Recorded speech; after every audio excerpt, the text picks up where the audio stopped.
So what we have seen the previous hours, first of all, you cannot apply the model superposition technique because we don't know the earth.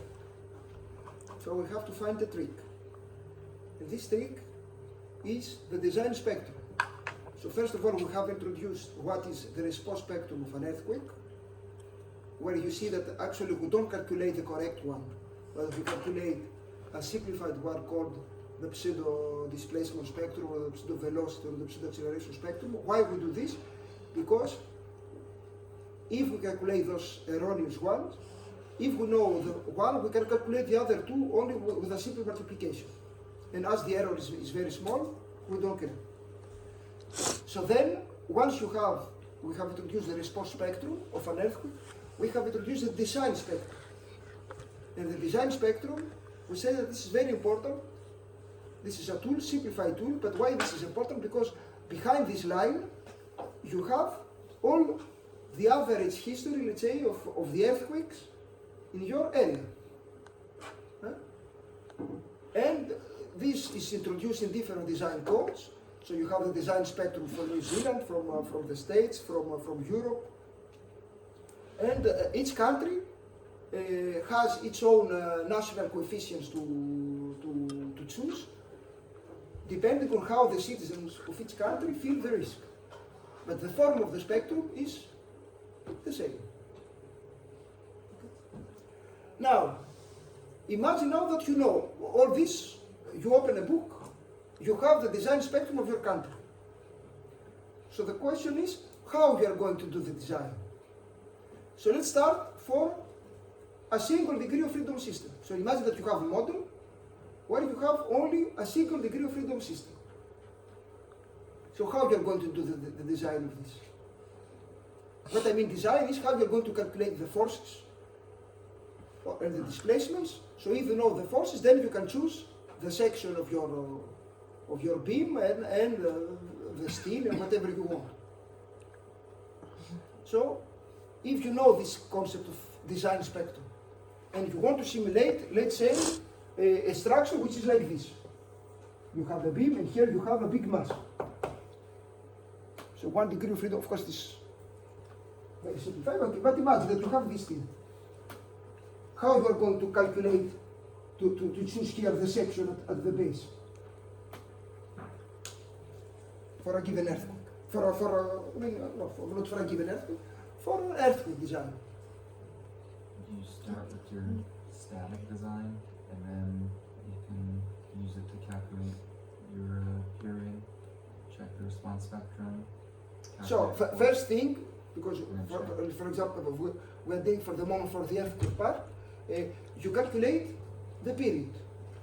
In order to calculate the period, you have to know the K, the stiffness, and the mass. So if you know the stiffness and mass, you know the period. Then you do what? Then you open the design spectrum and you read from the period that you know, you read the maximum, if this is a pseudo acceleration spectrum, the maximum acceleration. Now, in order to do this, as in the document that I showed you before, normally in order to do this, you have an equation where inside you have the importance of your building, the area where you construct your building, what else you have, the topography, what are the different soils here, the type of the soil, if you are A, B, and C. So by combining all this stuff, you are going to read the maximum acceleration. Then you do what? You can calculate the force from the acceleration. How? Multiplied by the mass. By mass. So you have the maximum force here, and then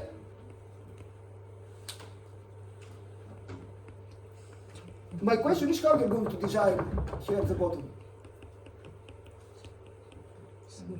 Check the design. So how you're going to choose the section? The force generated there and the moment. So you have maximum force here. So this is the same as the maximum force at the base, Yeah. the shear force. You have the moment, this times gives you the moment, and you have also the weight. So you have N, M, and T. So if you have N, M, and T, you open your book of reinforced concrete, and you can choose a section. You can choose the steel, and it's over. Now, normally when you do this, you have to look at the Eurocode 2, which is the Eurocode for reinforced concrete structures, and you have to look at the Eurocode 8, because the Eurocode 8 will give you some specific details concerning the steel reinforcement in earthquake regions. For example, the Eurocode 8 will tell you that, okay, you have chosen, because you know N, M, and T, the maximum value, you have chosen the steel, but for example, it will tell you that the stirrups, the minimum spacement is not, I don't know, 10 centimeters, it is 5 centimeters, because you have, so you are going to detail a little bit the reinforcement by using the specific rules of Eurocode 8. And this is the idea. So if it is 1 degree of freedom system, okay? And of course, you have also the maximum displacement at the top by the displacement spectrum. So if you have some criteria in your design code concerning maximum displacement, you can see if you can accept it or not. Clear all this stuff?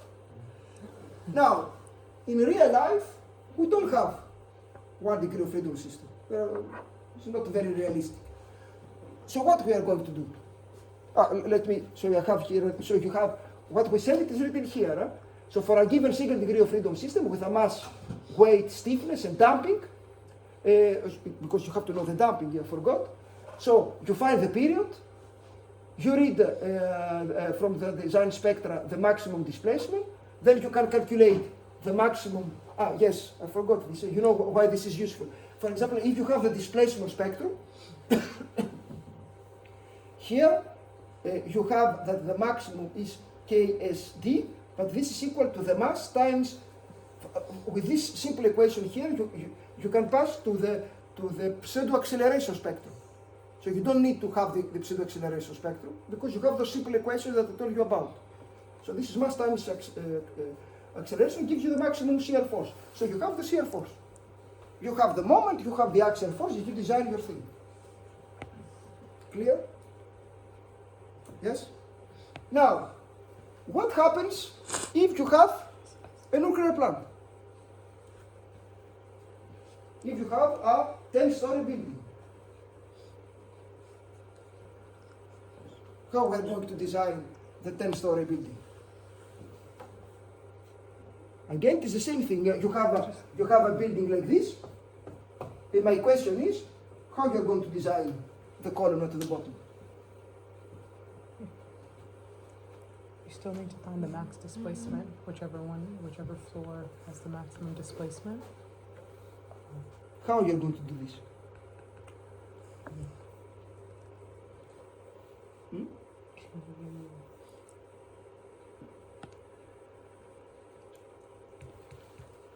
The tool is the design spectrum. Huh? How you are going to design a multi-degrees of freedom system? What we have, this is why I spent some time on the model superposition technique. What we said, that normally the behavior of your structure is what? In dynamics, in linear elasticity. What is the model superposition technique?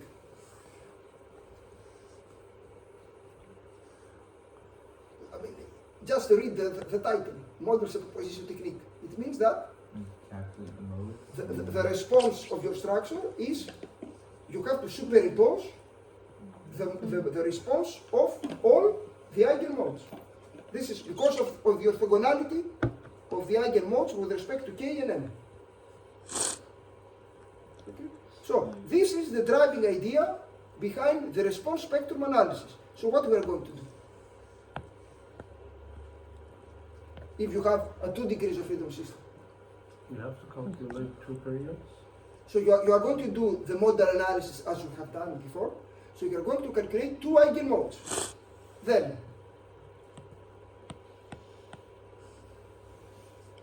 Yeah. if we go to the model superposition technique, The behavior of, if you know the earthquake, the behavior of your structure is what? You apply the earthquake, you see how the two eigenmodes behave, you do the sum of the behavior of the eigenmodes, and you have the total behavior of your building. Okay. Now the problem is that we don't have the earthquake. So what we are going to do? But we have the spectrum. We use this method, but in a superposition. Yes? How? You still have Yes, to appear. correct. But how? Be more precise. Take each natural frequency So you take each natural frequency, and you get the acceleration, which acceleration? the maximum. The acceleration maximum acceleration. So for that here, frequency. so here you have a first very clear limitation of the method. What is the limitation of the method?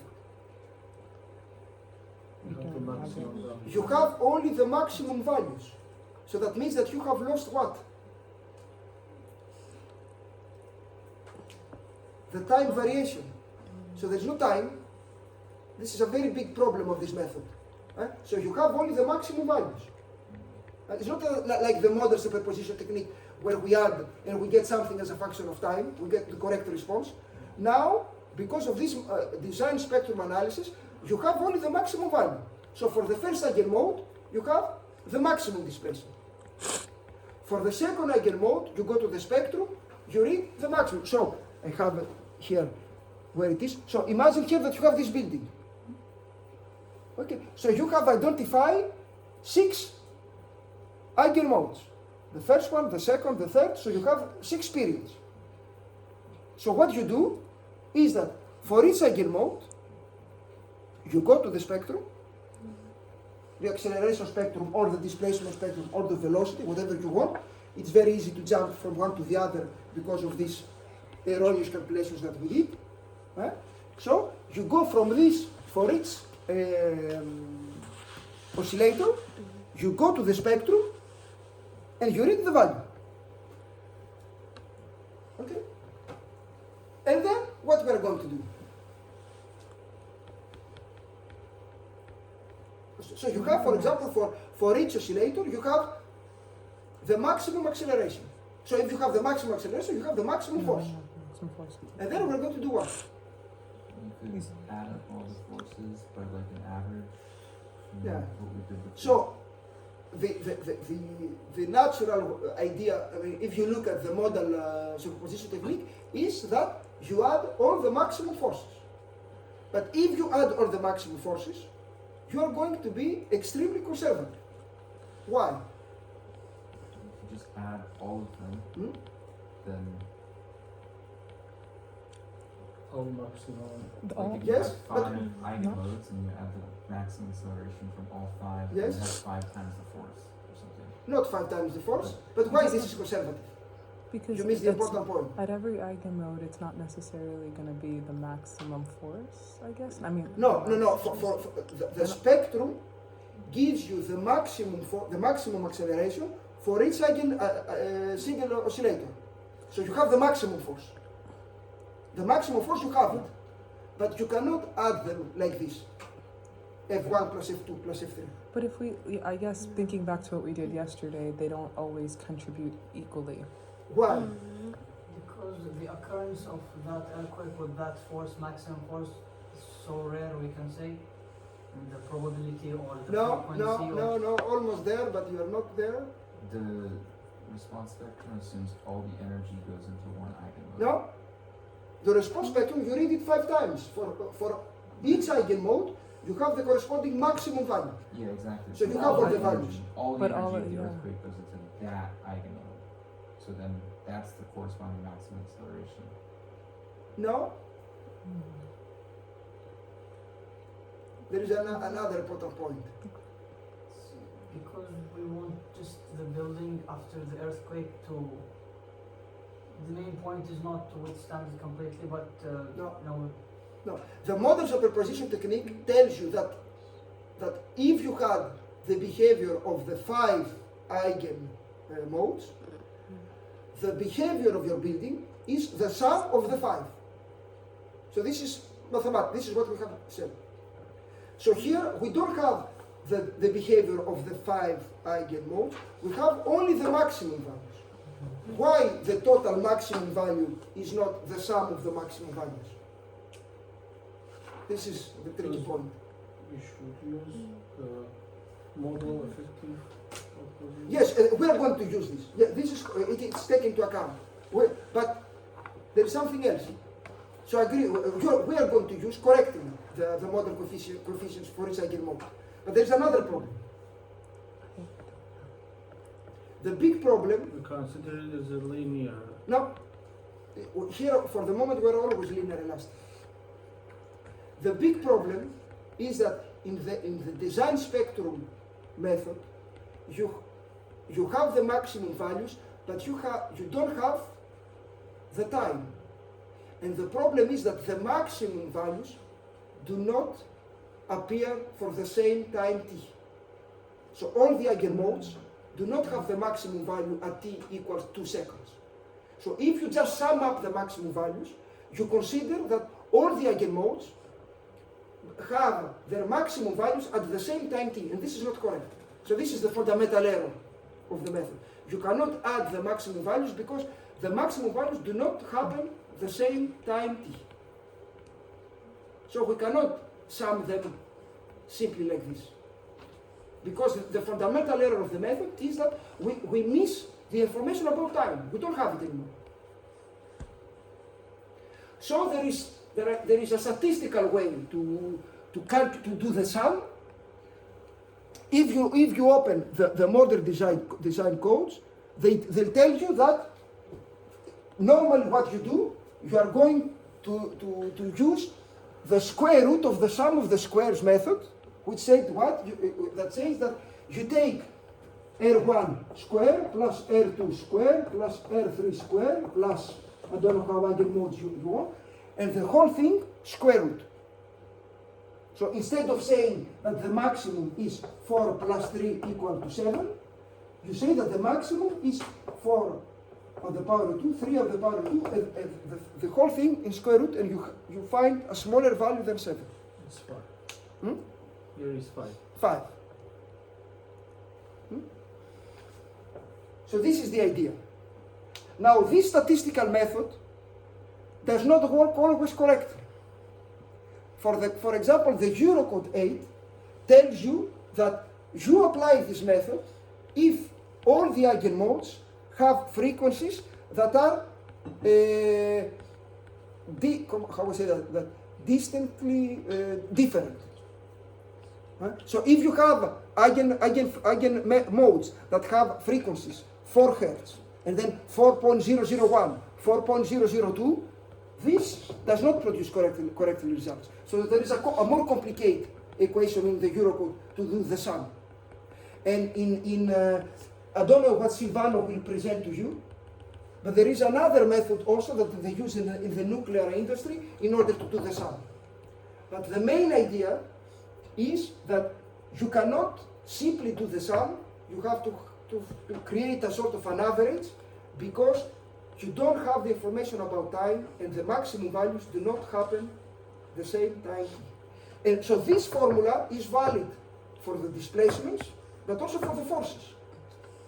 So you use this SRSS method, this is the classical method for a typical building, if the natural frequencies are sufficiently separated.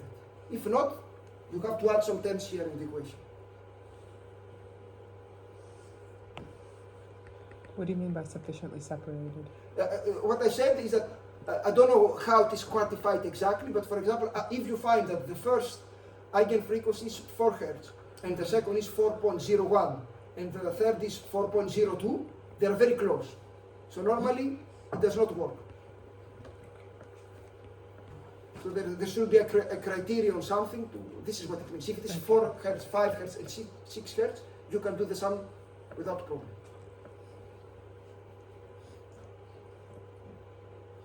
Clear? So the idea, this is why it is very easy if you have grasped the idea about the model superposition technique. The design spectrum analysis has a lot of different things, but it's based on the model superposition technique. The new thing is the design spectrum that takes into account all the history of the earthquakes in your area. And secondly, this idea of doing the sum, but you miss time. Now there is another thing that you miss, another problem. What you are missing here, if you look at this equation, what you are losing. You are losing something else when you do the sum like this. The contribution of all of them are the same. No, we have all the modes. The idea is that if you have 10 eigenmodes, there you have to add 10 values. So you have them. What is R? Is it R can be, it's a variable that can be either the displacement, either the shear force, either the moment, either the whatever you want. So the value that you want to use for the design. So you have to consider all the horizontal displacements of your 100 eigenmodes, and you have to do the sum like this. Or the vertical displacements, or the shear forces, or the moments, or whatever you want. Now, if I jump this, if we're going to do the exercise, if for each eigenmode you can calculate the displacements and the forces by solving the equation of your simple oscillator with this formula, where you see here the model participation factor. We're going to do an exercise. We're going to see how we do it. So you can have the maximum forces and the maximum displacements along the building for each eigenmode, and then you do the sum here. What do we miss with this formula? Except we miss time, but we miss also something else.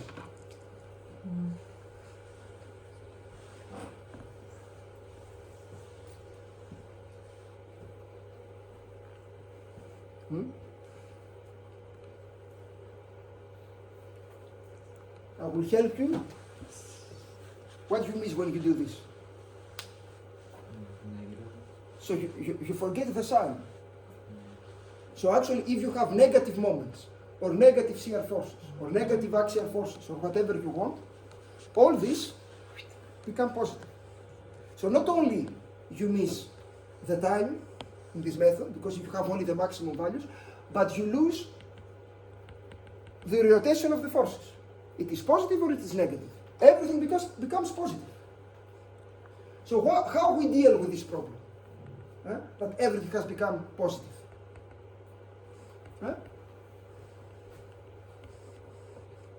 So Newmark proposed this thing, which is adopted in the Eurocode. It's not the best method. Again, in nuclear industry, they use something else. Silvano I don't know what he's going to choose this year to present to you. But for a typical building, the Newmark said that, okay, we lose the sign. Let's do a lot of calculations in all the directions. So actually, when you do a design of a building, you have to do 24 calculations. But you consider the earthquakes uncoupled. So you have to do a calculation in the x direction, if the earthquake is of the x direction, a calculation if the earthquake is of the y direction, and a calculation if the earthquake is on the z direction. So one like this, and one like this. And then you have, in order to take into account all the signs, you have to do all those combinations here, plus or minus. So the design variables should be calculated like this. So you have to do epsilon x plus epsilon 0.3 epsilon y plus 0.3 epsilon z is one combination. Then epsilon x minus 0.3 epsilon y minus 0. So you have to do all those calculations, 24 calculations, and then you have to consider only the maximum values. And this is how, in a simplified way, you take into account the fact that the method loses the signs. So it's almost impossible to do it by hand. But with the computer it's very easy to do all those combinations. And once you have the forces that are applied due to the earthquake, then you have to combine them with the other loads, the static loads, the press stress, if you have stressed concrete or whatever you want. But the epsilon, the one that comes from the earthquake, is you have to do a combination like this, 24 combinations. Because, I repeat, in the design spectrum method, you don't have the time, you don't have the sun. Two problems.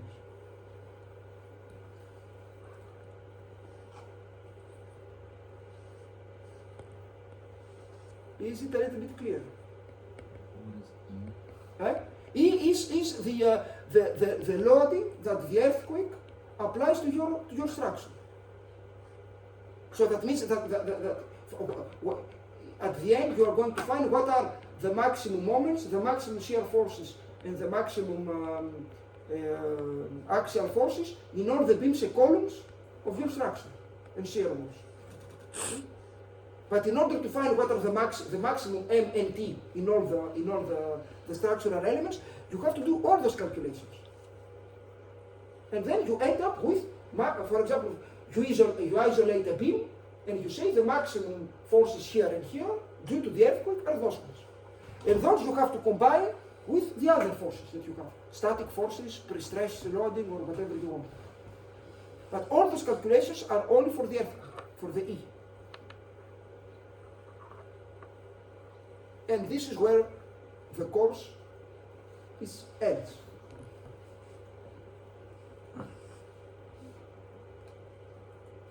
Not yet. You have many things better. But you have grasped the idea? Huh? Yes? When you do these 24 calculations, then Yes. you take the maximum. Not you, the computer. But Huh? do you take Sometimes the maximum you- value from that, or Yes, so the computer will do all the combinations for all the earthquakes, for all and always will do the sum of the moment, etc. And then you are going to take the maximum values of all those calculations, and you are going to design for those maximum values. This is the idea.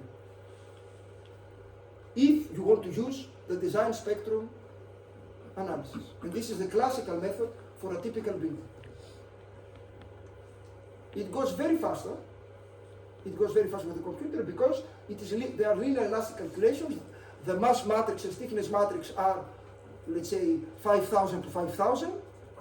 You decouple the equations. So in 5 minutes you have also the computer starts printing the steels inside the building. But this is the idea.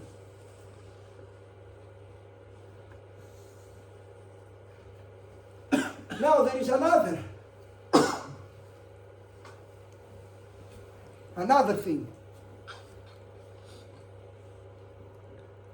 Yes. What is the other problem of this method? So I told you that we forget about time, we forget about time, and there is another limitation that you often mention. Other loads. Huh? Other loads and force types. No, this is then you add. This is so the earthquake engineering course stops here, and then you can add this to other forces, permanent forces. How we call them? I don't remember. Force d'exploitation in English. There's no equivalent sign for Q. It's usually dead load, live loads. Yes, live loads. So you add all these things. This is only for the earthquake. So all those things here. Nice. And then you add the other things that you have from the other static forces, dead loads, or I don't know how you call them. What is G? Right? So this is just the earthquake. No, so what is the G one? The G is the dead loads. Dead loads in French. And Q is the we call them the fact that you have Live load. yes, life load. N? I'm And gonna assume that's one. and what is N? I don't know. No, the one is never 0.1. I don't know what it is. I don't remember. It doesn't matter. The important thing for me is you understand that Live. for the earthquakes Live. you end here and then you open your design code and you add all the other forces that you want. But the earthquake calculation stops here.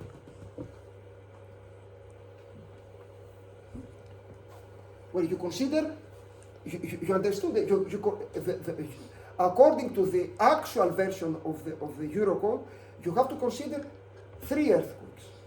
In the X direction, in the Y direction, and in the Z direction. In the future version of the Eurocode, probably for some structures, you have to add also rotational components of the earthquake, because they have found that it's important. So those things it will be even more complicated. But the important thing is that it goes very fast on the computer. Why? Because there is the other limitation of the method that we have not discussed, which is the other limitation. That all this is valid in linear elasticity. Oh, I thought you already said a few times. It's only if we're linear elastic. I didn't assume that was a thing No. again. Now, and this is a very clever idea coming again from New Zealand. I think a real building is never linear elastic. So how we can design a building with this method that suppose that we're linear elastic? What is the trick? Factor of safety. Now, the nice thing about earthquake engineering is that what I'm going to discuss about is a little bit more clever than a factor of safety. And in earthquake engineering, we call it, in French, if I do the translation in English, it is behavior coefficient. I don't know if this is what we call in English. So this is the behavior coefficient. There's a nice thing here that will help us transpose our results directly to nonlinearity, but it is much more clever than a safety coefficient. Have you ever heard about this behavior coefficient? Yeah, in ACI is R. R? Yeah. Oh, no. Yeah. In Eurocode it's Q. R. Okay. So what is this about? This is an extremely, very appealing idea. Do you know what it is? The simplest way, the classical way to represent it, let me, before showing you the graph,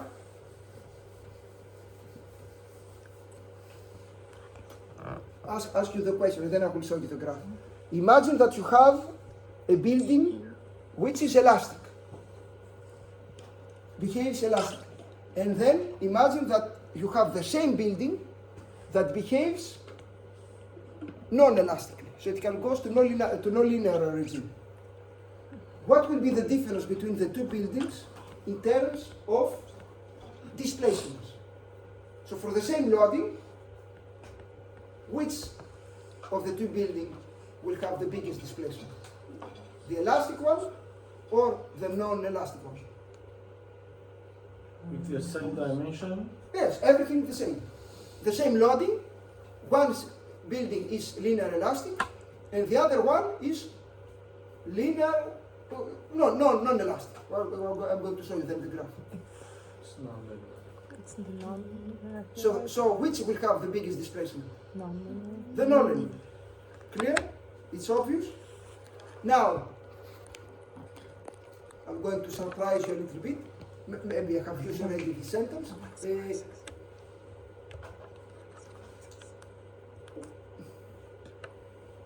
What will happen to the forces for the two buildings? Which building will have the biggest forces inside that you have to sustain to the biggest forces? The linear elastic or the non-linear? The elastic. Linear. The linear elastic Huh? one. The linear elastic one. So the biggest forces are the linear. Mm-hmm. So in other words, this is what I said also at the beginning of this course, the non-linearity is a friend for the engineer, if you know how to deal with. Why? Because when you accept that your building becomes non-linear, you increase the displacements, but you decrease the forces. And all this is explained with this very simple graph. Imagine that you have a building that behaves linearly elastic. So you go from A to B and then to C. This is a linear elastic building.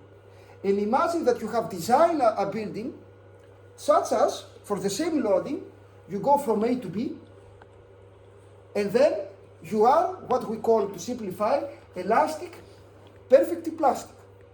So you go from A to B, D, and F. So the first building for A, B, C is linear elastic, and the second building is elastic, perfectly plastic. So the idea of here you see that if you suppose that the area of the triangle and the area here, so the area between A, E, C and A, so the triangle here, and the area between A, B, F and G are the same, you can identify what it is called the behavior coefficient factor. So the main idea to this very simplified model is that you want that the two areas should be the same between the triangle A, E, C and the surface A, G, F and B. Because the area represents what? The graph is F and displacement. So the area is energy. So what you want is that to dissipate the same energy, that the elastic building dissipates the same energy than the elastic, perfectly plastic building. So with this equivalence between the surfaces, you can identify this behavior factor. So in other words, in the Eurocode, you identify this behavior factor, and actually, what you imagine that this behavior factor is equal to 2. Imagine what you are going to do. You have done your linear elastic calculations with the design spectrum analysis, and then at the end, at the final end, you are going to do what? You already said What? the force, And shear force. and yes, Reduce the force. yes, and Reduce the dimension. and you have a price to pay. What's the price that you pay? Now dissipation. No, you forget. We think always what is nice for us, but there is a bad thing. You divide the force and you multiply the displacement. So you pay the price. You want smaller forces, you have bigger displacements. So you, at the end of the calculation, now in the Eurocode it is inside the formula of the response spectrum, but it doesn't matter. The idea is that at the end of your linear elastic calculation, you have to decrease the forces and you have to increase the displacement. And then you do your design. Yeah, but we have to, because for example, for a reinforced concrete, Q is 5 or 6. No, Yeah, it's 5. no. It's 1, between 1, 2, 3. In our code is 5 or 6. Yeah. Here they will not tell authorize you to do for 5 or 6. Do you know why? This is the other important thing that we want to discuss now. With 5 and 6, our dimension is like 60 centimeters per column. I don't know what are the coefficients. In order to compare, we have to check. But the idea, what it means 5 or 6?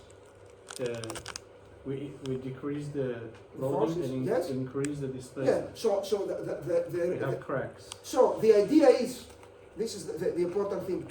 Are you able to design a building that can have an horizontal a displacement 5 times more than the elastic building without collapsing? This is the idea. If you can do it, okay. Here, in order to compare, we have to check out the coefficients. But here in France, they will tell you you cannot do it. Here in France, they will tell the Eurocode gives you the opportunity. The Eurocode tell you put 5. Here in France, they will tell you no. Because how? I mean, they will not speak to you like this, but they will, the control office will tell you, I cannot trust you that you can construct a building that can sustain a displacement 5 times more than the elastic. It's not possible. Because in order to do this, what you have to do? What is the trick, the important thing? How a building can displace 5 times more without comparing to the elastic building without collapsing. This is the fundamental idea of the Eurocode. How you can do this? It reinforce. No? The important thing is what? We said at the beginning. What's the Increase. important parameter in earthquake engineering for the materials? There It's ductility. So can you construct a building so ductile, because this is what it means ductility, that the displacement can be 5 times more than the elastic? And the answer is, at least in France, for a typical building, they will tell you you cannot do it. Why you cannot do it? Because probably you cannot find in the market materials that have a ductility 5 times. The steel that you have in the market is not so good. Or I don't trust you as that the people that are constructing on the construction site will respect all the details of the Eurocode so that you can have a ductility equal to 5. So in practice they will tell you 2, 1.5, 2, 2.5, 3, and they will stop. Now, if you don't agree with them, I know this because I have discussed with engineers that work on the company. If it is a typical building, you say okay and you do what they want because you don't want to have problems with the administration. Now, if your building is a bridge and it costs millions and millions of dollars or euro, then you say, I don't agree with you. I am capable to do it. The Eurocode lets you do whatever you want. And so what you do, you create a panel with experts and you convince them that your calculations are correct and that inside you use the best materials in the market, you have the best construction workers on the market, and you can create a bridge that has a ductility of 5.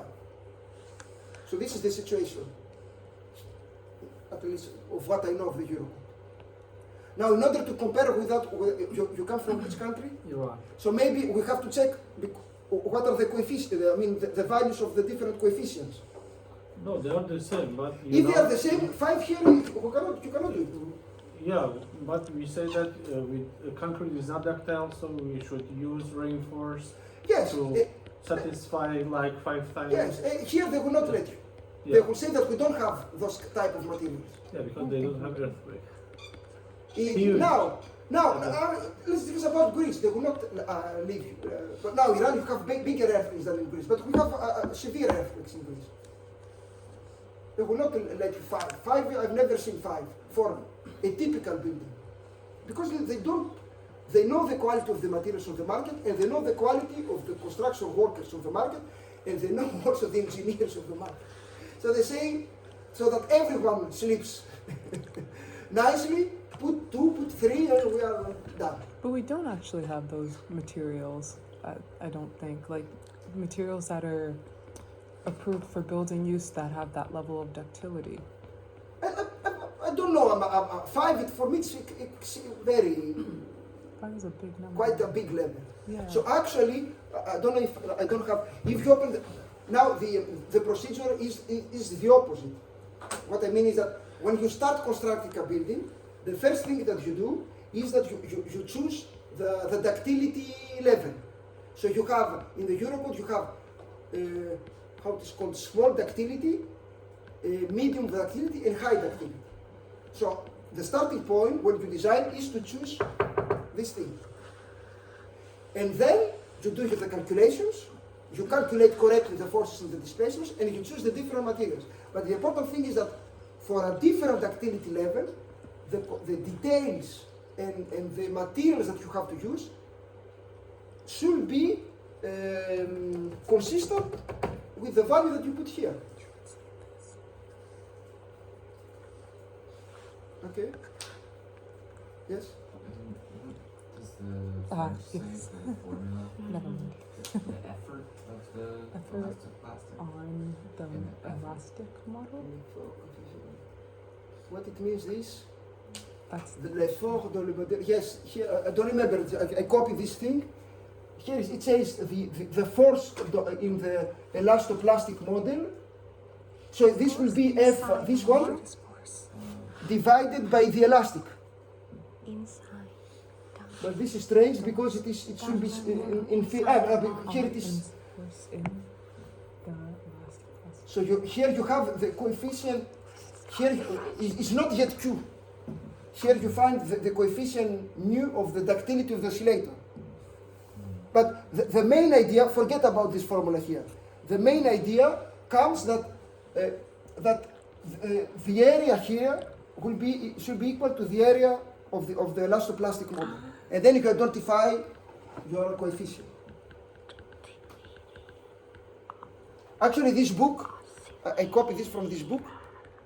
Someone that does mechanics would directly say that this is nonsense. Why? If you look at this graph. This is ACI for Yes? a building with shear wall is 7. 7. Yeah. Well, I have to check on the Eurocode, but maybe, but we have to see how this is calculated. Yeah, maybe there is an artifact. But because here it is written, when you plot forces, this should be a displacement. So I don't know why they put here the strain deformation. This is not correct. This is a displacement delta. Have you grasped the idea? So the important thing is that once you have chosen the ductility level of your structure, small ductility, medium ductility, or high ductility, you choose the behavior coefficient, and then all your calculations, the displacements and the forces that you are going to have, are multiplied or divided by the displacement coefficient. Okay.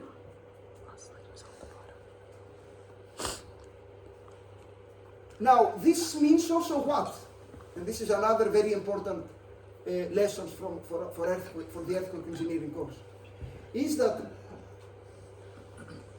I repeat that the main thing is that to design a structure that has a ductility equal to 2 or 3, so this behavior of coefficient, okay? That means that if on the construction side you don't respect those conditions of the Eurocode, all your calculations are completely wrong, useless. So in earthquake engineering, there should be a 100% synergy between the guy that does the calculations and the guy that constructs the building. Because the calculations of the first are useless if on the side the other guy does not use materials or details, for example the spacing of the stirrups, such as that the ductility should be equal to 2 or 3 or 4. So your calculations are completely wrong. It's not just a safety factor, it's something more. This is what I want to tell you.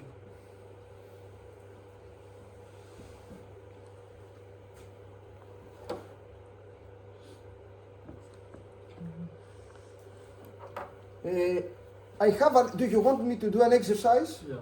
I have an exercise.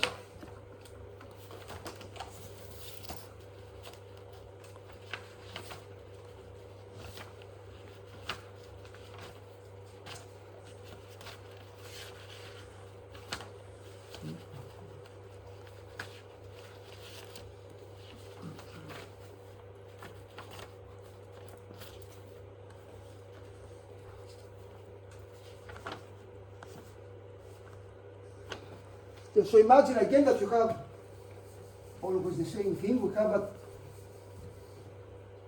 a 2 degrees of freedom system. We do it simply.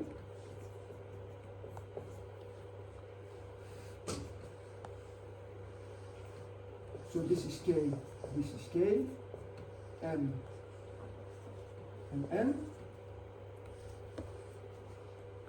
And I have the same values as before. Oh no, they're not the same values. So K is equal, let's put it like this.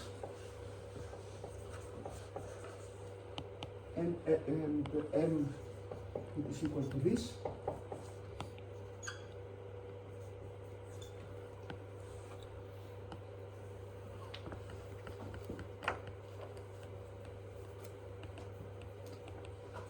Okay, so you can create the mass matrix. I'm going to go quickly for the things that we have already. This is also I've already done. So here you have the mass matrix and the stiffness matrix.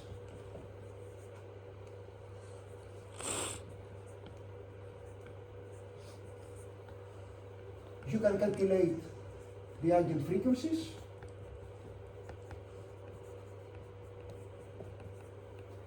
And you are going to find that T1 it is 0.65 seconds and T2 it is 0.25 seconds.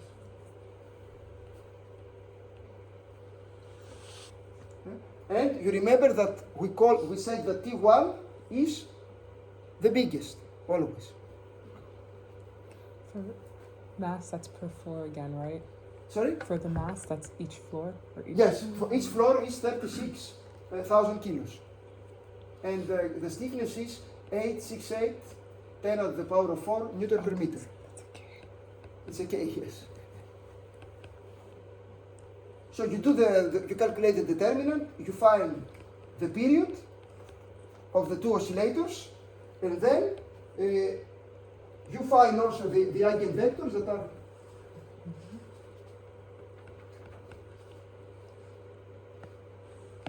again the same. I'm wondering if my calculations are correct. You can check. And x2 minus this is minus 16181.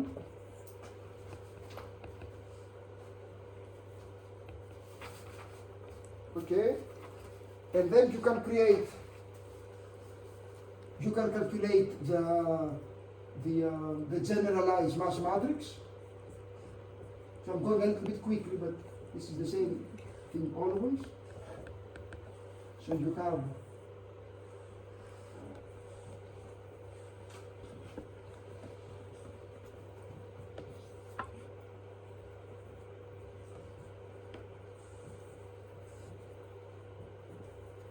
this thing here.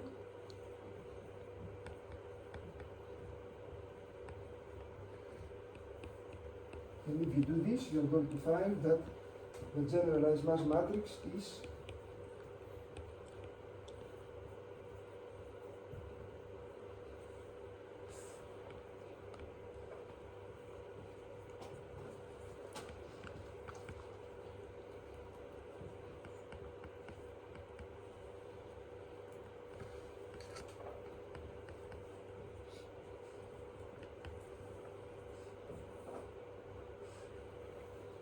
you have this.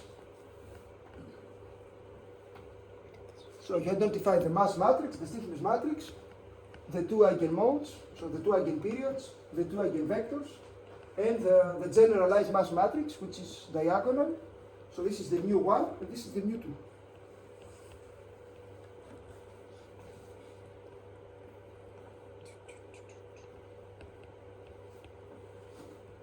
So you can find the modal participation factors,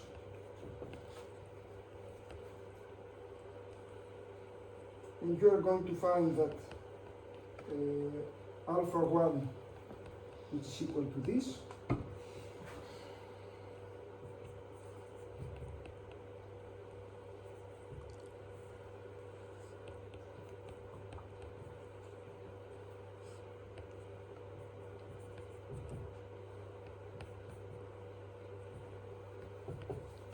R is 1 and 1, and you find that your alpha 1 it is equal to where it is.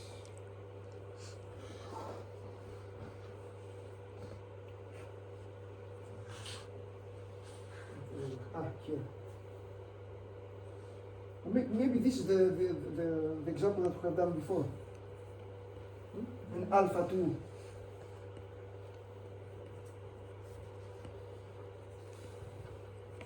Yes, I think that we have done this.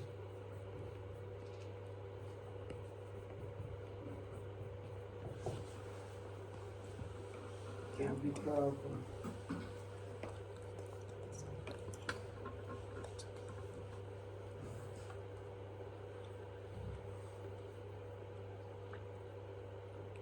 minus.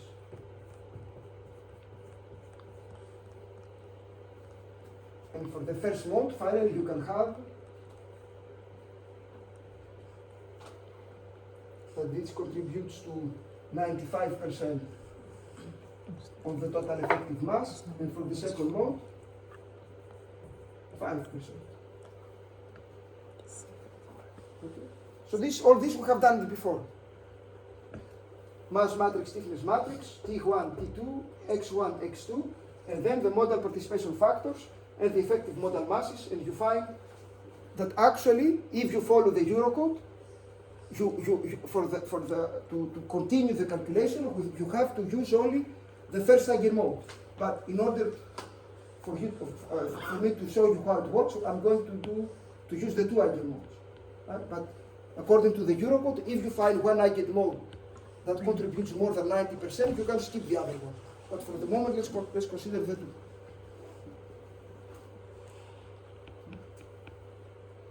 And then we're going to use a spectrum to design the thing. Could you just tell me what these numbers are? Yes, this 49749,264. This is approximately equal to 0, and this is 130245,264. Now let me find, because I use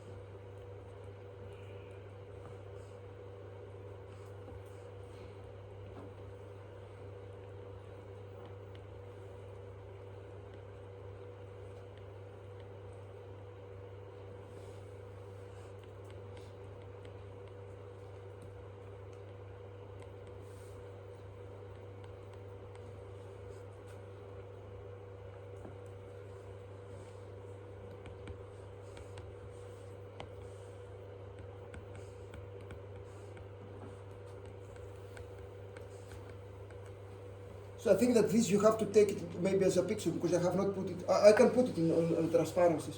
This is another spectrum, so we are going to use the exercise with this spectrum. That was actually the old spectrum of before the Eurocode 8. That was the PES 92, the old design spectrum in France. But the idea is the same thing, which is presented like this.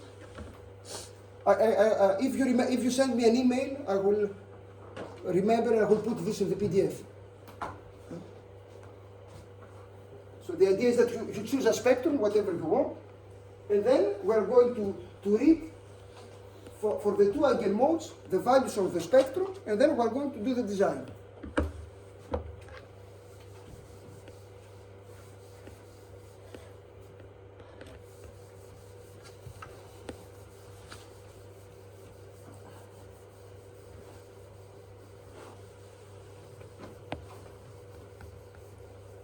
So I repeat that normally we can use only the first eigenmode because it is more than 90%, but I'm going to use both so that you see how we do the...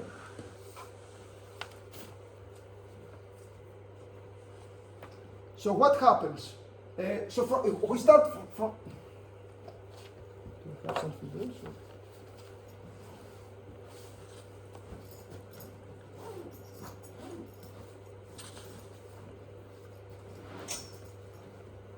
We start with the first eigenmode, and for the first eigenmode,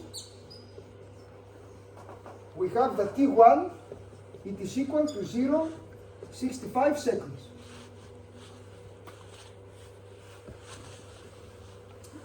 So, the exercise, I did it for a soil type S0, so I don't know what it says 0, let's consider it as rock, I don't know, so you open your design code. So I give you, this is an input that we are going to construct this building on a soil of type rock. Let's consider that this is the S0, so very stiff soil. So the other information that I have is that At that time, I was in Grenoble. So you open the seismic hazard map of France, and you see that in Grenoble, the nominal acceleration, this IAN coefficient that we're going to use here, which is the acceleration of the soil. So you open the hazard map of your country, and you read that in Grenoble, the nominal acceleration is 2.5 meters per second square. So this you read it from the hazard map of your country. What is the nominal acceleration? Okay, so the soil says 0. I think it is rock, I don't remember. And this is the nominal acceleration. So what else do I have? So, what you do?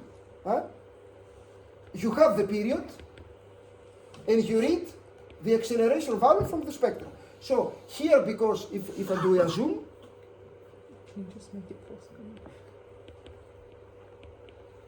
so if you do the zoom, because we are at 0.65 seconds, so we are at the area in the graph between C and D. Okay, if we are here. Correctly? So we are here between C and D. You agree? Okay. So we are at we are between C and D. And what says in this case? It's a little bit complicated to read the spectrum. In the Eurocode, there is an equation. You can just implement the equation and you read directly the value. But here it is in the form of a graph. So if we are in the area between C and D, so that means that this parameter here in the old French spectrum, it is equal to this Tc over T. Okay? So I just read, it's a bit complicated, but you have to read the, so for CD, you read this. And now, because we are soil S0, this parameter Rm, it is 2.5. So this is 2.5. And the Tc, it is 0.3 seconds. Okay. So this is 0.3. And you divide with T the period of your oscillator. So 0.65.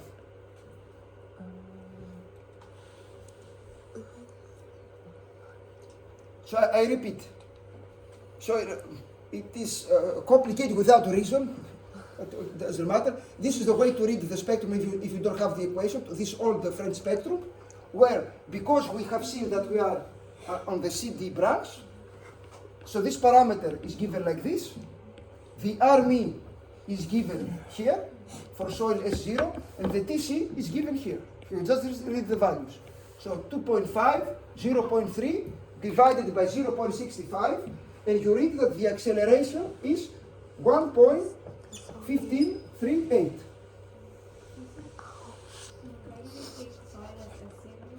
Because I give it to you. You say that you construct on a soil which is of type rock, so it's given. Clear now?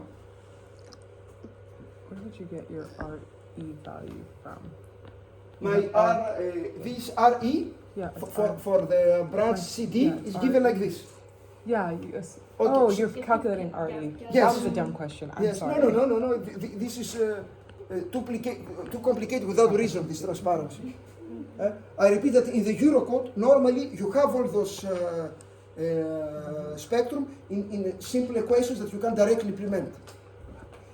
But you have also in the form of tables, if you want.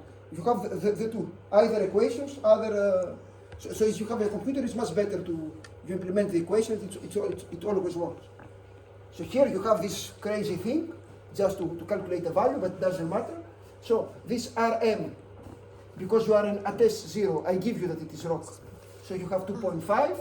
Tc, it is, you read it 0.3, and 0.65 is Makes sense. the eigenperiod.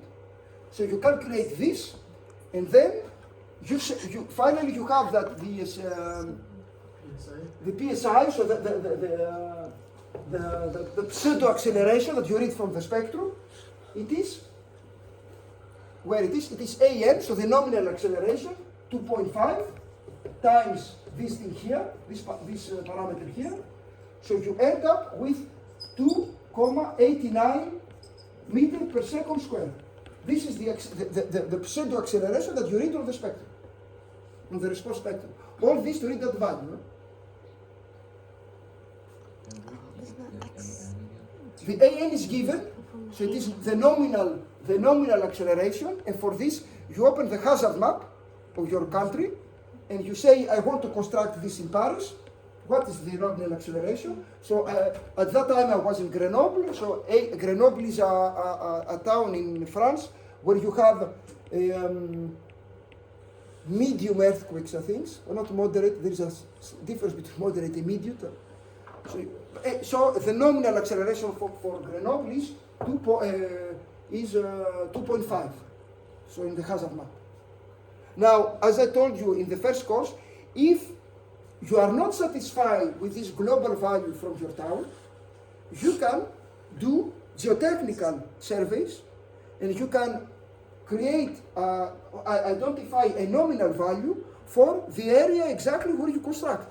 So if it is a building which is very expensive, a very important building, you can pay 100,000 euros to do a geotechnical, and to identify the Eurocode, let you go more in details. Huh? Often the engineers that do not know the design code, they say that because it is easy, the design code forbid me to do this. Most of the times, and this is the general philosophy, if you want to design a more secure building, you can do it. So if you don't like this, you do some experimental studies, and maybe you, if they let you, maybe you are going to decrease it. I don't know. Okay, so you have this pseudo acceleration, and then what we said that, so in my transparencies, this is the name here. In my transparencies, this is the SA1, so the pseudo. The pseudo acceleration spectrum. So in my transparencies, this is not PSA, this is A1. Okay. This is the same thing. You keep in mind that this is the acceleration spectrum. Now, because of those simple formulas that we have found, you can calculate directly the pseudo displacement spectrum. Because the pseudo displacement spectrum is this one divided by omega 1 squared directly. So because you know T1, you can find omega 1. Then normally here you are going to find that this is equal to 3.1, and here you are in centimeters if you do the calculation. So or 0.031. So here I put the pseudo acceleration in meter per second square, and here I put the value in centimeters. Well, if just keep the international system, it will work. Huh? Clear? Is that SD1? SD1, the pseudo displacement spectrum of the first Eigen mode. This is the pseudo acceleration spectrum of the first Eigen mode, divided by omega 1, and you find the maximum displacement. Here you find the maximum acceleration, here you find the maximum displacement. Clear? Now that you have the maximum displacement and the maximum acceleration, you can calculate the maximum the values from the spectrum. You can find the maximum displacements and the maximum forces on the building.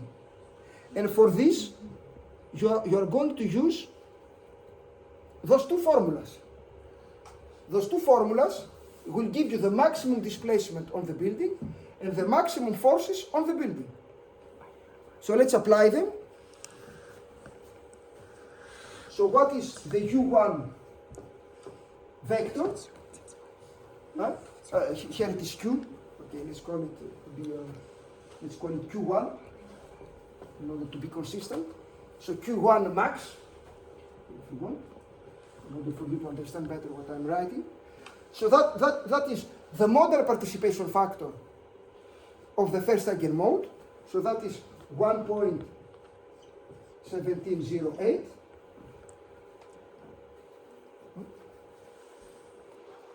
XR is the x1, so the first eigenvector.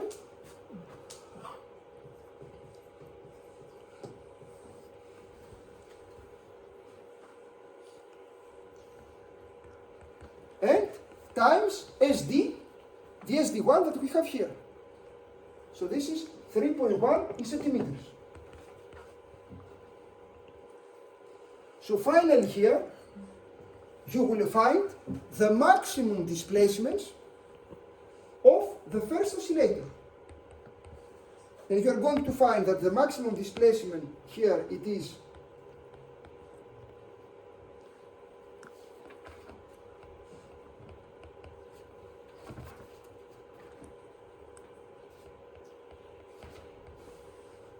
it is 2.24 centimeter, and here you have 3.62 centimeter.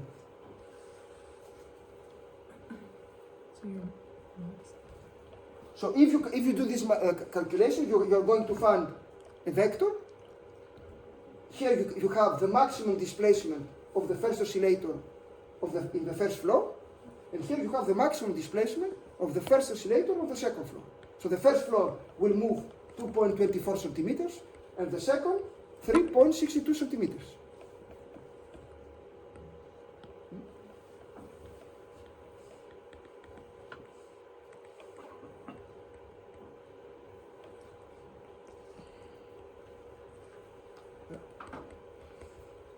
Clear?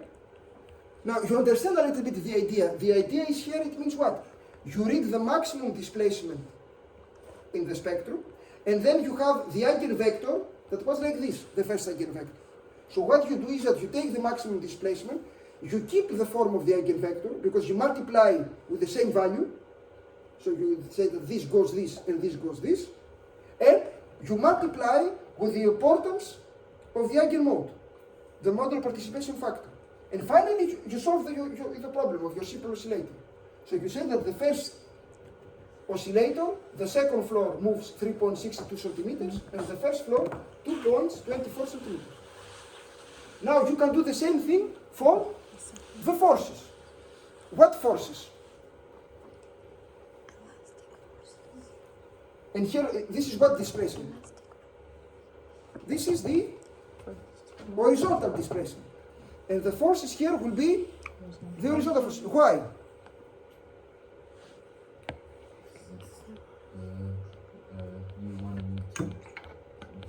that we started with.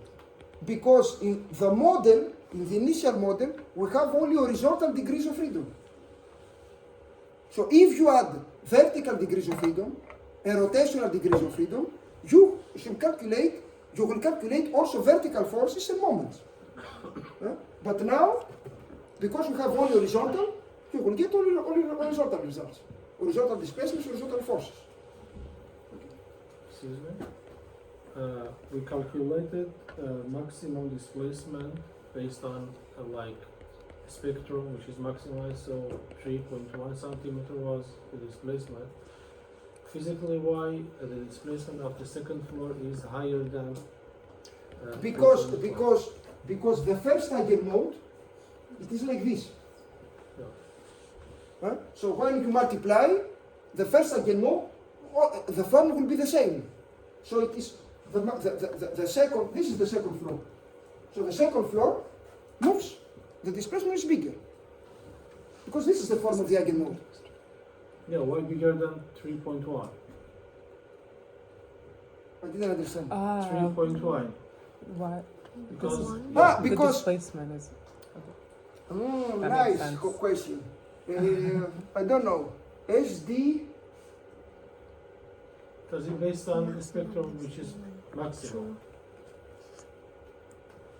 Yes, but the spectrum, how can I explain this? The spectrum gives the solution if you have a simple oscillator. And now,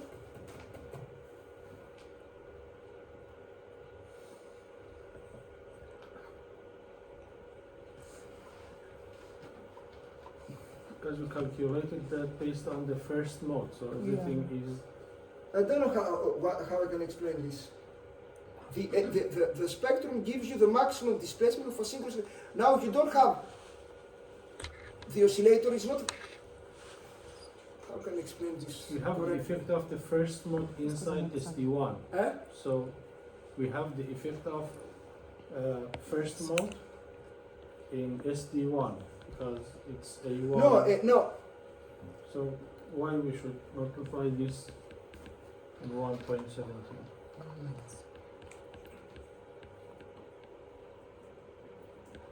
I don't know, I cannot give you a nice answer like this now. I have a dumb. I also You have an answer? Definitely not. But I do have another question that maybe you can answer. Yes? Where did we get omega I squared from? Omega 1. Omega 1. Omega yeah. 1 is, you know that But it omega, doesn't it make is sense. 2p divided by t. So if you know t, you can find omega. P divided by T, not just T. Okay, cool.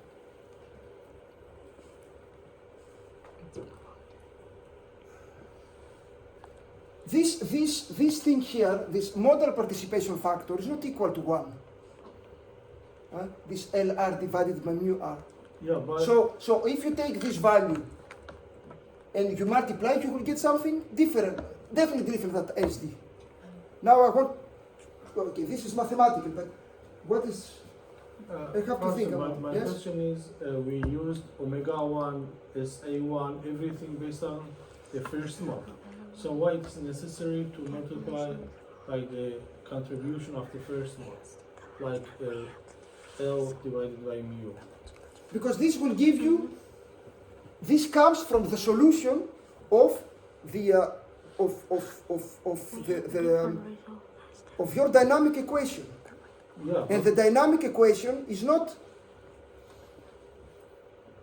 That doesn't make sense. I don't know how can I give you a good answer on Because this. the values Yes. in the eigenvector are arbitrary. The only important thing is the ratio. Yes. So you could have a value that's bigger than 1 because it relates to what the maximum displacement would be with that mode. This or is the correct. frequency. yeah, So that's why it's greater than 3.1. yeah, I know, but in SD1 we used everything in the first mode. What is necessary to again multiply another thing?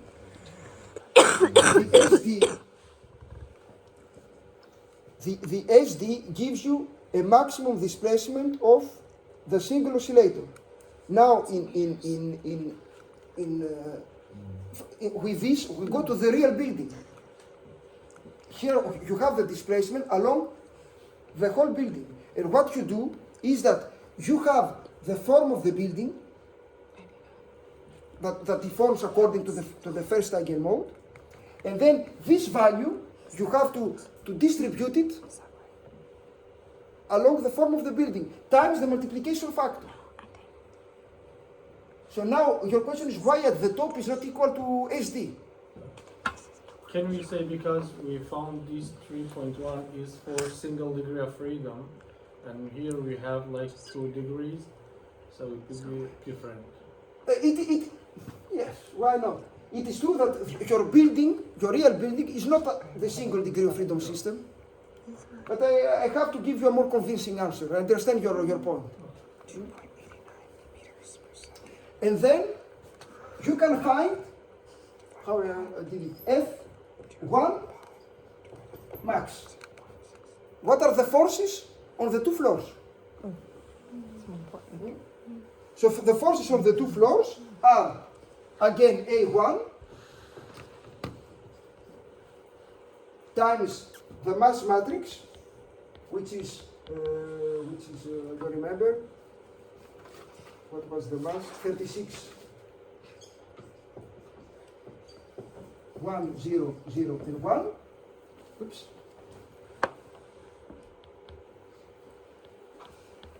okay, times XR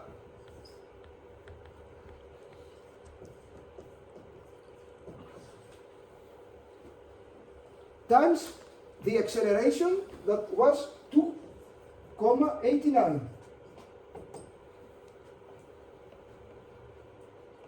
Okay.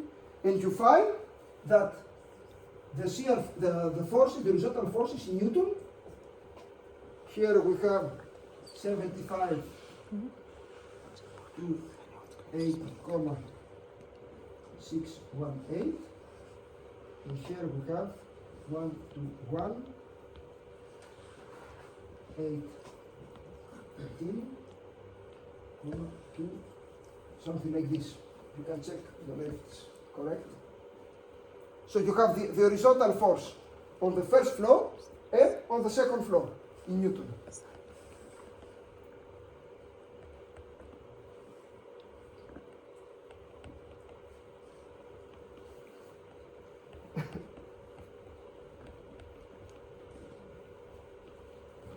So normally, you remember the original question? The original question is,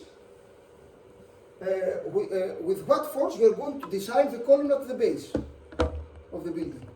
So our building was like this.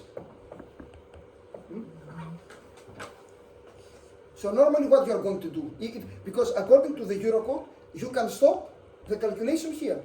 You can neglect the second eigenmode, but we're going to do it.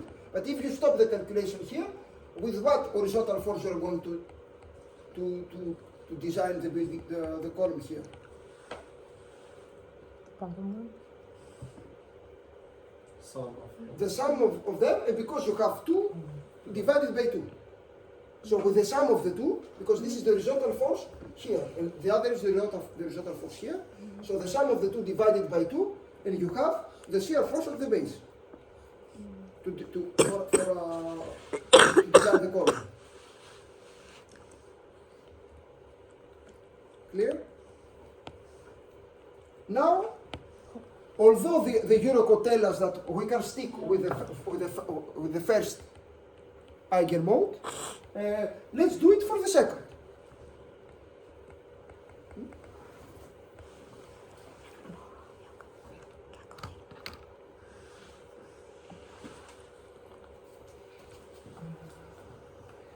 So we do the same thing. Second mode. So we have that T1, it is equal, T2, sorry, it is equal to 0.25 seconds. So this does not change. We have S0, we have the nominal acceleration 2.5 meters per second, but now we are, because we are in 0.25, we are here at BC. So now here we are at BC.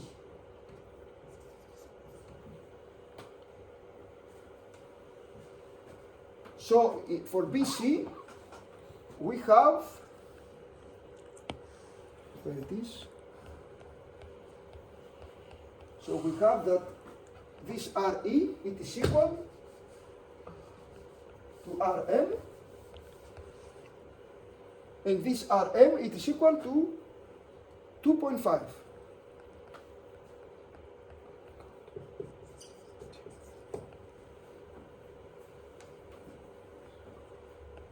So we can calculate SA2, which is 2.5 times 2.5,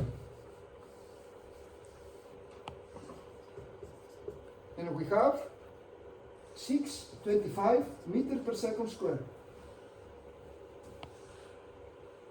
And then we calculate the SD2, SA2 divided by omega 2, and you find 0.99 centimeters.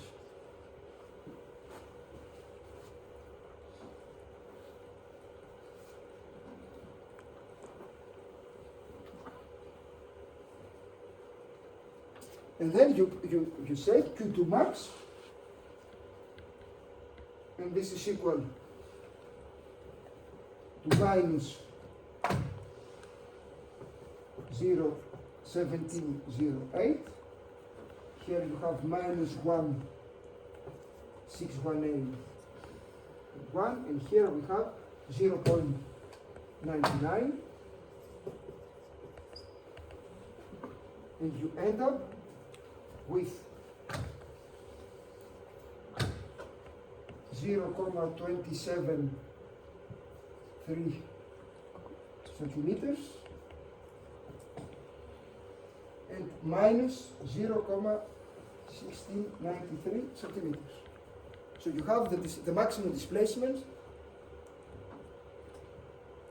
of the first floor and the second floor for the second eigenmode. And we're going to do the same thing for the F2.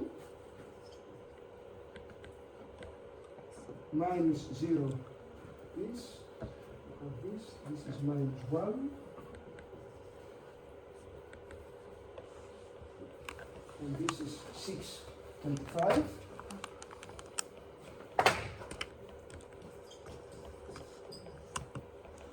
And we end up with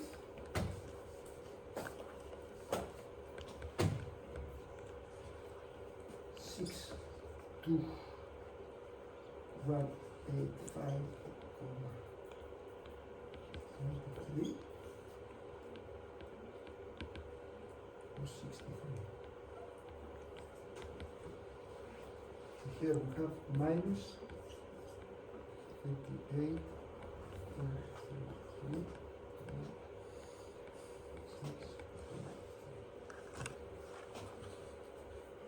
So if my calculations are correct, you get something like this.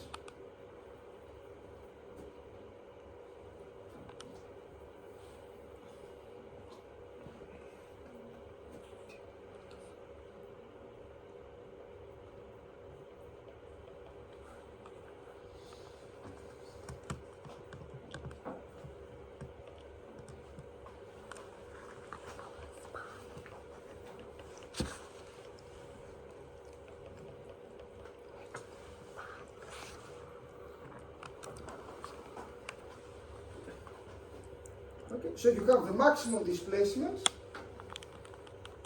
on the two floors for the second eigenmode and the maximum forces of the two modes for the second eigenmode.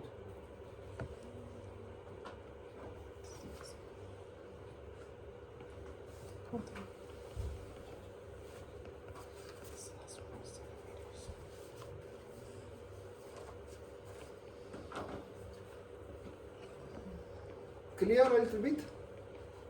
So now you say, for example, what is the maximum displacement at the top of the building due to this earthquake?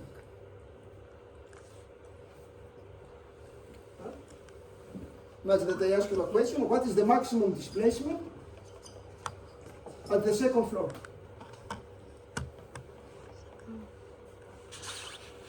This is where we're going to do the superposition of the eigenmodes.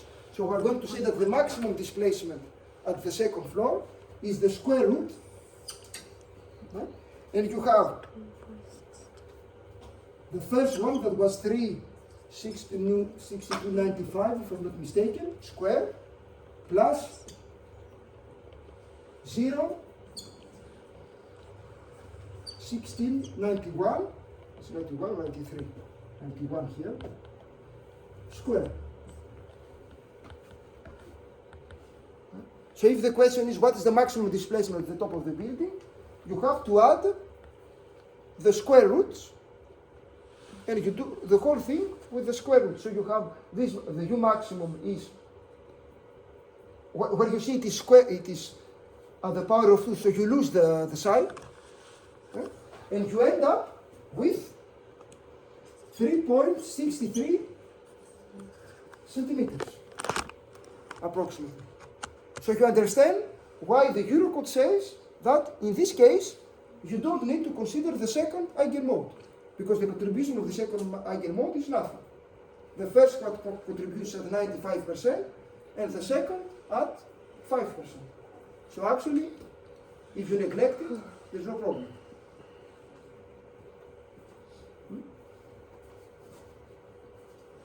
And if the question is about the forces, you do the same thing. You take the forces, square root, the sum, and the whole thing.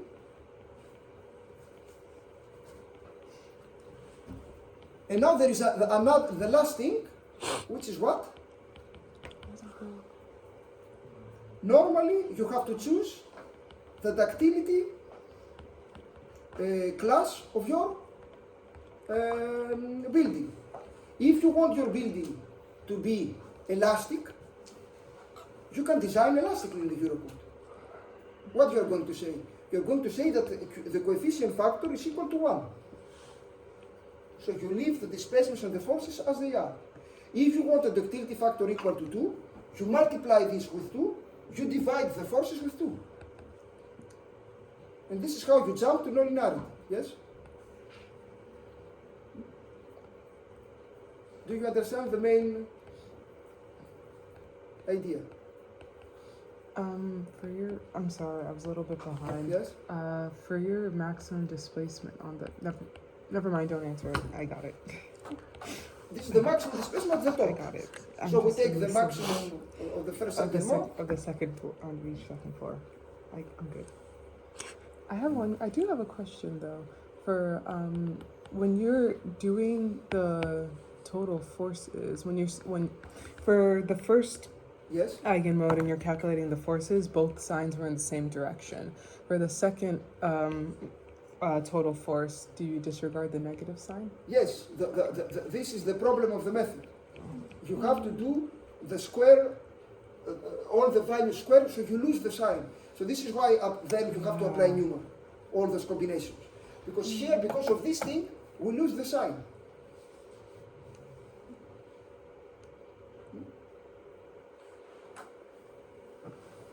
This is what two problems has this. Two main problems. You lose the time. You have only the maximum values, and you lose the sign.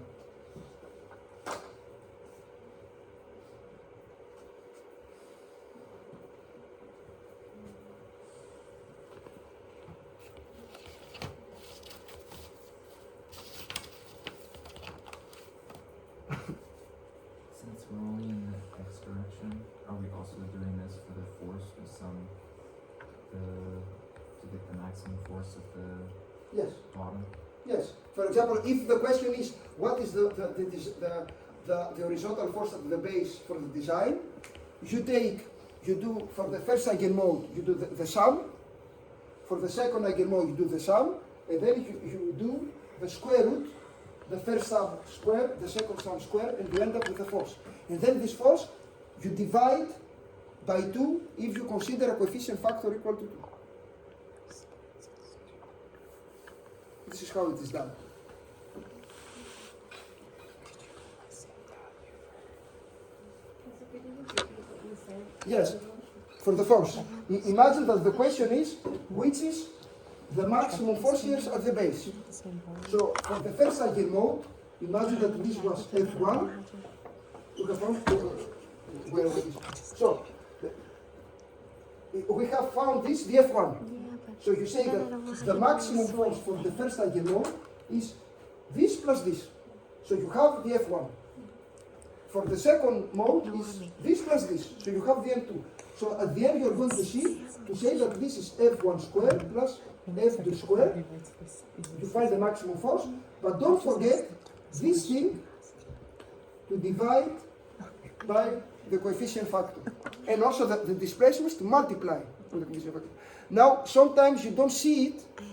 Why? Because in the design code, the coefficient factor is inside the spectrum. But finally what you do is this. You multiply the force, you multiply the displacements, you divide the forces. This is what we do. Professor, I have one more question. You said yesterday that when we're doing the eigenmodes, if it's above 90%, you don't need to consider it. So technically, why do we need to do the second eigenmode? We don't do it. It's not a silly question, it's a first question. Actually, in a design office, you don't use the second eigenmode. I did it to show you how it works. But normally, you use, actually, you see it here. Yeah. It's nothing, the second eigenmode. Okay. This is the reason. Yes? I'm not civil engineer, so I just Yes. ask. The number that you gave before is a maximum displacement, right? But both of them is smaller than the number that we have. How can we know it's effective building, like it's stable? Because it's bigger than the maximum displacement that we calculate before. No. This the maximum displacement that you calculate at the end is this one, not the previous one. The previous ones are tools in order to calculate the maximum displacement. So this is the maximum displacement of the building. Now, your question is a displacement of 3 centimeters acceptable for a building? Yes. This is something that the design code will tell you. Normally, for every beam, for every column, you have to respect some limits. So the design code will tell you, the computer will tell you that this beam, you didn't respect the maximum displacement. So you do then you do the design. So we use this number to compare to a different standard. Yes, to check what's happening. For the moment, this course, because we don't have time, this course ends to the calculation of the seismic forces. Normally, there should be another course, which is the following. Now that you have the forces, how you do the design. But this course, if you have been a civil engineer, is not very, it's new, but it's not very new, because actually what you do, there is a course in civil engineering, for example, on reinforced concrete, where the students know if you have N, M, and T, how you do the design. So in earthquake engineering, it is exactly the same course. So you use what you have learned, and you add some specific details in order to achieve this ductility. But we don't have time to do it. I was behind again. Where's f1 squared plus f2 squared Yes. divided by 9 coming from? Yeah, it's line, it's Q. That's why I was confused. So the question is, what is the maximum force for the design of the column, the horizontal force? So what you do is that you check the first eigenmode, and you have the two forces. Yeah. So the maximum force at the base due to the first eigenmode is this plus this. So this is F1. The maximum force of the second eigenmode is this plus this. So you have the F2. But then you have to do the superposition. And the superposition is this one. And at the end, you have to jump to the nonlinearity. And to jump to the nonlinearity, you have to divide the forces and to multiply the displacements with Q. Q being Q is the coefficient factor that you which can choose as engineer. So I have to check, but I never seen, like in Iran, 5 or 6. So or in the States, you said that you see either 7. So I have to check, but in Europe, there should be a difference somewhere in the coefficients, otherwise I cannot explain. Because the difference is huge. A ductility 2 or a ductility 7 is another planet. So something there should be a difference somewhere in the details. Yeah, especially for construction. For example, you have restrict rules for tiles, for the space of the reinforced. But not between 2 and 7. There should be a technical difference somewhere. If not, I cannot understand why it's so big difference.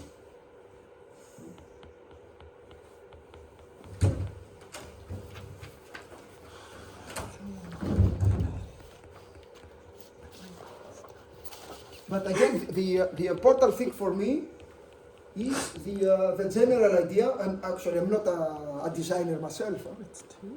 I never did a design, so maybe you know better than me. No. But I know the general approach of the general philosophy Just of the get it from method. the code. He said it's normally 2. It's normally 2. Okay. What is the general number is 2 for Q?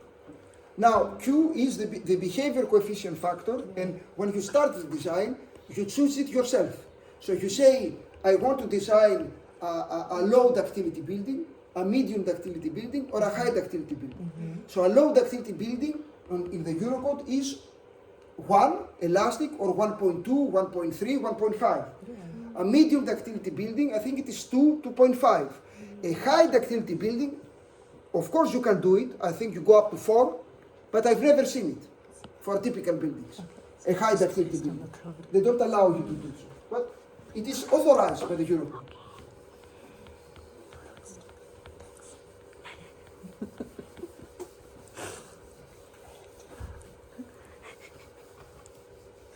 I'm so tired.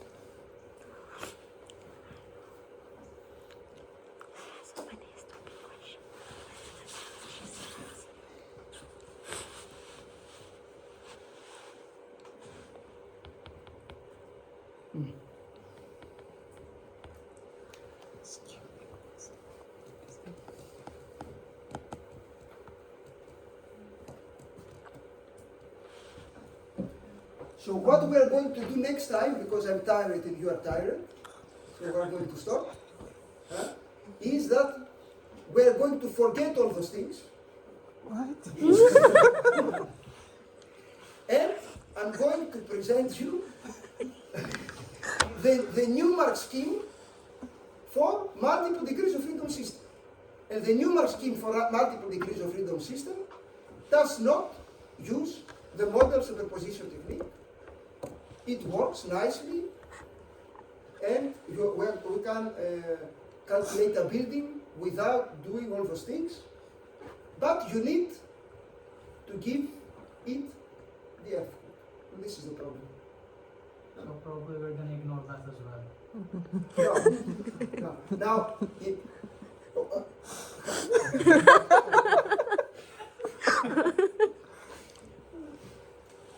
each method has its advantages. The response spectrum method, with one calculation, you have all the history, but you miss the time, you miss the sign, okay? So for a typical building, you're doing like this. But if you want to be more precise, as for example in nuclear industry, they don't like, I mean, they apply this method, but they don't stay at this level. They say, okay, now I give you a specific effort. What will happen? And I want to have the displacement of the building as a function of time, not only the maximum values. I don't like this sum thing that you do, which is completely, I want to do the sum correctly. This is the Newmark scheme.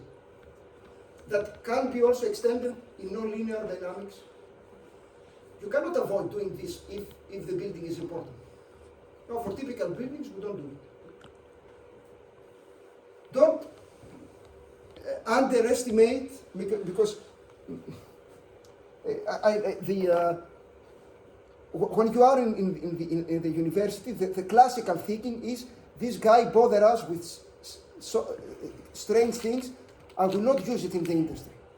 So my answer is, even in civil engineering, although it is much more modern as, for example, airplane engineering or missile engineering, or I don't know how you call it, there are companies that are really advanced, like ESIS. So if the buildings that you are dealing with are very important, are a force concrete dam, you cannot stay with the linear elastic things that you play. Okay, it's risky. So you have to go further deep inside the calculation.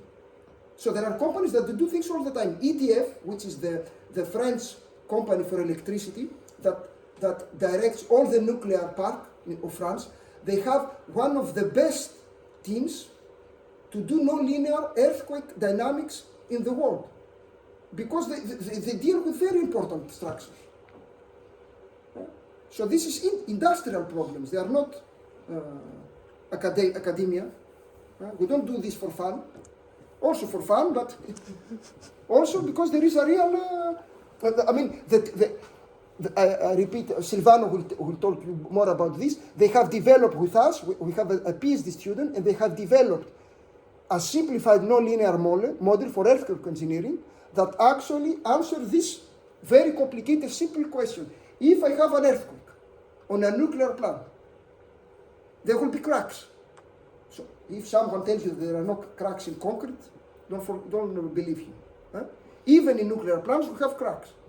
So they wanted a model that answers this simple question. If the earthquake is such a level, what will be the average crack inside the shear wall of the building? And this is something that now they gain millions of euros with this, because they can answer this simple problem. Simple questions. The problem is not simple. So they have a model that actually they call it a ZIS model inside the code Aster, then use it to answer this question. They say that the average value of the crack will be 3 millimeters. And they sign a paper with this. They say the official. I take the responsibility. It will not be 5 millimeters, it will be 3 millimeters. Can you do this? Let's stop here and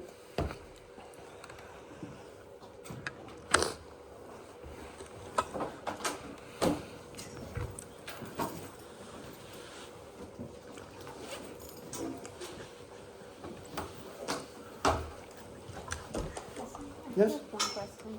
It's like a calculation question. This so is nice. Not like mine. Yes. Speaking of writing, can you please don't write with the right?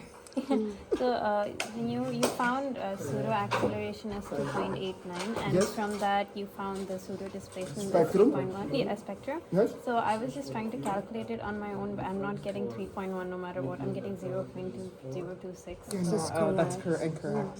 I'm correct. Ah, Yeah, you're correct. it's incorrect, this? Or mine? Yours. Yes. Sorry, this is gonna be. Okay, first of all, probably I'm wrong, but first of all, this you have, this I think it is in meter, so you have Yeah. to translate it in centimeter. Yeah. So you are at 2.6 Yeah, it'll be 2. and I am at 3.1. Yeah. It's 2 point. I got for the first one 2.99. Yeah, I mean it could be. I just like roughly calculate. I just could not get 3.1 no matter So maybe what. I'm wrong. Oh, okay. And I okay. can feel it. So instead of 3 point, check it, I have to Because check it's it just 2 also. pi by T1, right? And T1 being T, yes, T1 being 0.6 6, seconds. 60 or 65, 65. 65. The Okay, actual fine. answer is 2.99. Oh, 0.65. So then 2.91. Yeah. Okay, so Yeah. then I'm- 2.9. Yeah. Okay, so you are at 3 99. centimeters Yeah. Yes. and I'm at 3.1. You were at Okay, 3.1. okay. And I just wanted to make sure. Yeah. Okay, fine, cool.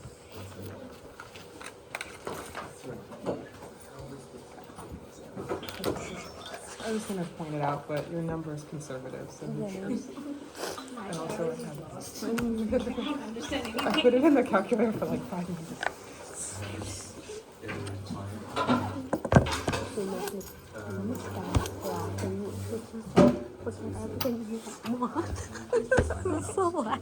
My brain hurts. I can't. My filter checks out for the day at about 5 p.m.